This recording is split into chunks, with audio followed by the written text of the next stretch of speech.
Dapat nang ibalik ang paggawa natin ng sarili nating mga armas. Sa panayam ng DZRH kay Senator Amy Marcos, sinabi niyang nawala na ang defense manufacturing ng bansa at umaasa na lamang tayo sa mga imported na armas. Nawala na yung defense manufacturing natin sa Pinas. Puros imported na. Meron pa tayong mini cruiser. Naku, naabutan mo yan, I'm sure. Doon tayo lahat natuto mag-drive. Tapos yung mga patrol boat, cigarette boat, in-export pa natin yan. May missile na rin tayo. Alala ko bong-bong missile. Pag pumutok, sisigaw kami lahat.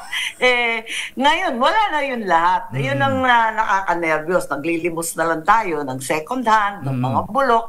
Kailangan talaga gumagawa pa rin tayo kasi kaya naman natin yan.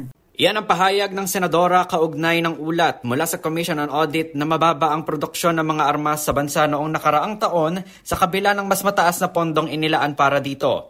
Giit naman ng Senadora, hindi rin masisisi ang government arsenal sa Bataan dahil luma na umano ang mga kagamitan para sa produksyon ng mga armas. Kung titignan mo yung mga equipment nila, 19 kopong-kopong. Talagang binigay yan ng Hapon. Noon pa, panahon pa ng tatay ko. Lumipas na yung tatay ko, andun pa rin. Siya pa rin ang pagawaan ng bala ng Pilipinas.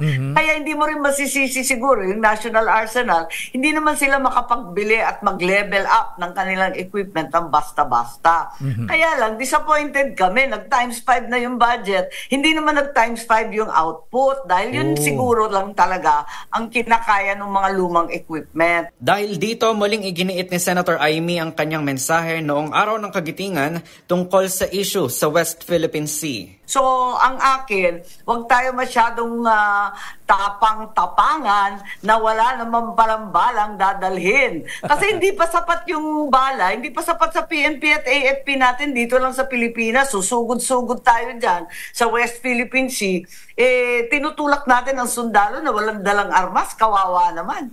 Para sa MBC TV Network News, ito si Kyle Bulyas. Sama-sama tayo, Pilipino.